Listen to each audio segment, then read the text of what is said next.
Jessica Frost-Ballas here with the newest series for Simon Says Stamp, Crafty Quintet. Each month I'll be sharing 5 of something crafty.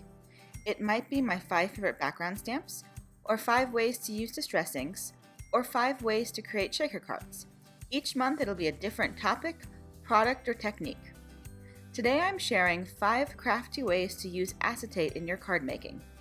I'm going to mainly focus on how I'm using acetate rather than how to create each card I'm sharing, but if you have any questions about the finished cards, feel free to leave a comment and I'll try to answer. So let's get started.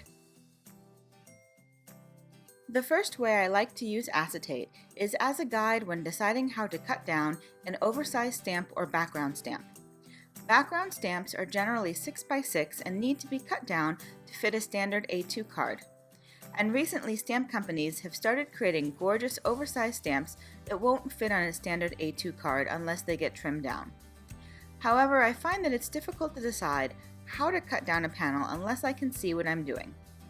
Today I'm watercoloring the sketchy floral stamp from Altenew with distress inks. It's a beautiful floral, but much larger than a 4 1/4 by 5 1/2 card panel. If I place a white card base over it, I can't really see what the panel will look like once it's cut. So I have a scrap piece of acetate cut to 4 1/4 by 5 1/2 that I store on my desk. I can place that over the watercolored panel and move it around until I find the perfect orientation for my card. I simply mark the corners with a ruler and then trim it down and use it for my finished card.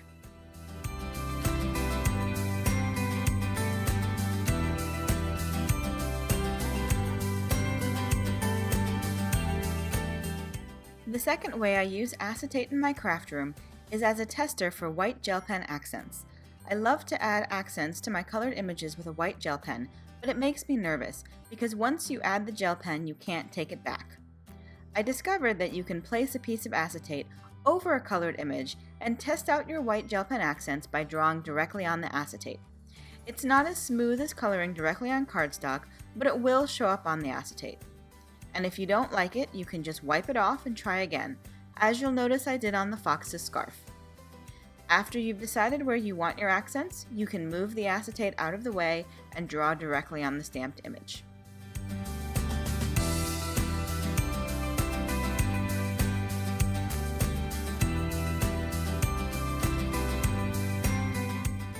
The third way I use acetate is probably the most common use for it in craft rooms, as a window for shaker cards.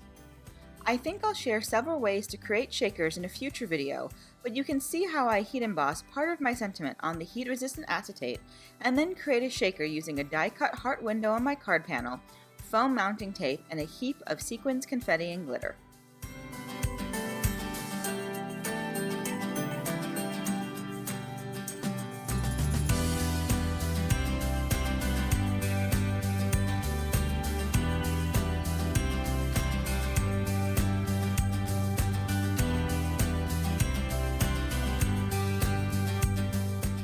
The fourth way I use acetate is for smushing distress inks to create backgrounds.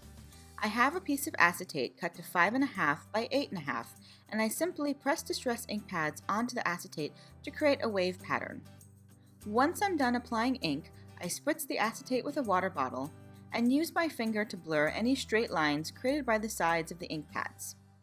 Then I flip the acetate over and press it directly to the watercolor paper. I love using acetate for this process because it allows me to see exactly where I'm smushing the ink. I can apply more color by moving the acetate around and repeating the process until I get exactly the look I'm going for.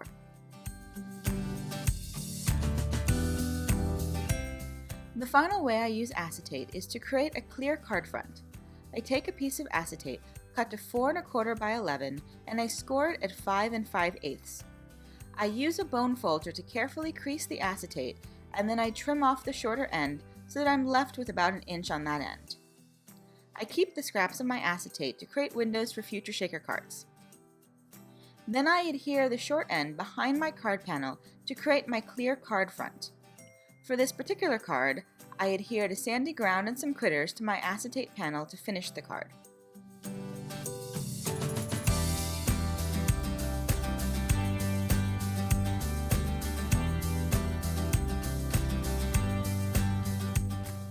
And that's it. I hope these techniques help you look at acetate in a new way. Thanks for joining me today, and I look forward to sharing a crafty quintet with you every month. Have a fantastic day, and until next time, happy crafting! Bye!